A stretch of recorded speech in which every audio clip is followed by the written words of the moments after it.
Desde los albores de la humanidad, el hombre ha estado condenado a la incertidumbre, enfrentado a una realidad implacable e incomprensible, la muerte, el dolor, el caos de la naturaleza. Buscó desesperadamente sentido, pero no lo hizo desde la razón, sino desde el mito.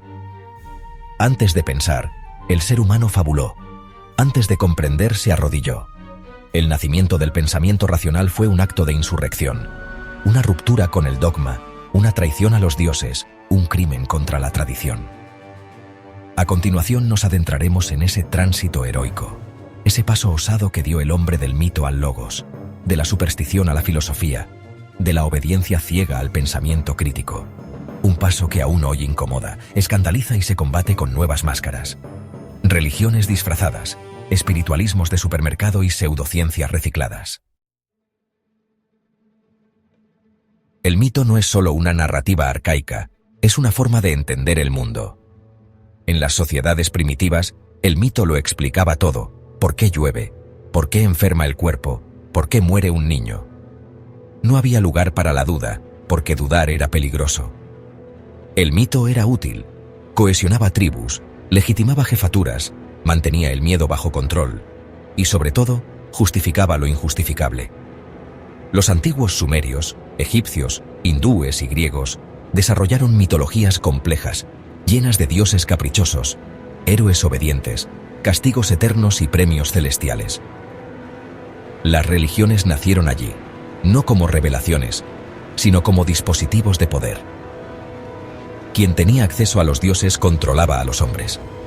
El chamán, el sacerdote, el oráculo, eran los intermediarios entre el caos del mundo y la tranquilidad artificial del mito. Pero lo que no podía hacer el mito era explicar. Solo podía narrar. Podía calmar el alma, pero no iluminar la mente. Y tarde o temprano, alguien tenía que romper ese hechizo. En Jonia, una región marginal del mundo griego, un puñado de hombres empezó a hacer lo impensable: preguntarse por qué las cosas son como son sin invocar a los dioses. Tales de Mileto no dijo que el mundo era obra de Zeus, sino que todo procedía del agua. Anaximandro buscó el apeirón, una sustancia indefinida.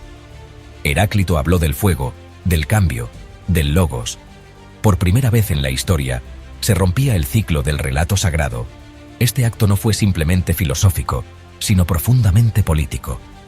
Pensar por cuenta propia era desafiar al templo, a la tradición, al padre, al rey. Los presocráticos no eran sabios de biblioteca, eran revolucionarios. Sócrates, el más emblemático, murió no por corromper a la juventud, sino por hacerla pensar. ¿Y qué hacía pensar? Hacía dudar, hacía reírse del mito, hacía preguntar al sacerdote: ¿cómo lo sabes? El paso del mito al logos es, en esencia, la invención de la duda metódica, una práctica que desnaturaliza todo lo que nos rodea, que rompe el encantamiento de las creencias heredadas. Pensar es traicionar la tribu. El pensamiento crítico es antinatural, incómodo, casi violento, pero es el único camino hacia la verdad. Muchos quieren ver en la filosofía y la religión dos caminos hacia la sabiduría. Nada más falso. La filosofía nace de la ruptura con la religión, y su tarea más noble es combatirla. Allí donde la religión exige fe, la filosofía exige razón. Allí donde una se basa en la revelación, la otra se apoya en la argumentación. El teólogo dice: Dios lo quiso. El filósofo pregunta: ¿qué pruebas tienes? La historia de Occidente es una crónica de esta tensión. Platón escribiendo en clave para evitar ser ejecutado, Epicuro negando el miedo a los dioses, Giordano Bruno ardiendo en la hoguera, Galileo retractándose para salvar la vida. La religión teme a la razón como el tirano teme a la libertad. Y aún hoy, en plena era de la información, seguimos bajo el yugo del mito. Solo que ahora tiene forma de horóscopos, energías, curas milagrosas, neurocharlatanes de TikTok o meditaciones cuánticas. La ignorancia no ha muerto, solo se ha puesto una bata blanca. No se trata solo de pensar racionalmente, sino de atreverse a hacerlo, porque la razón no da certezas, da preguntas, no da consuelo, da lucidez, y lucidez es ver el mundo sin anestesia. Enfrentarse al universo sin mitos es aceptar que estamos solos, que no hay un propósito inscrito en las estrellas, que el sentido debemos construirlo nosotros. El Logos no promete felicidad, sino libertad. Una libertad brutal, desnuda, pero auténtica. Por eso el paso del mito al Logos no fue un progreso inevitable, sino una conquista frágil.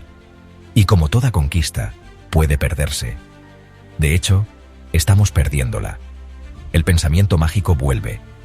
La superstición se reinventa. La razón retrocede cada vez que un niño aprende religión antes que ciencia. Cada vez que se calla a un escéptico en nombre del respeto. Cada vez que se sacrifica la verdad por la corrección política. Pensar fue, es y será un acto de insurrección. La razón no es una herencia garantizada. Es una llama que debe avivarse constantemente, aunque duela, aunque queme. Necesitamos volver al espíritu jonio, al escándalo socrático, al descaro epicúreo.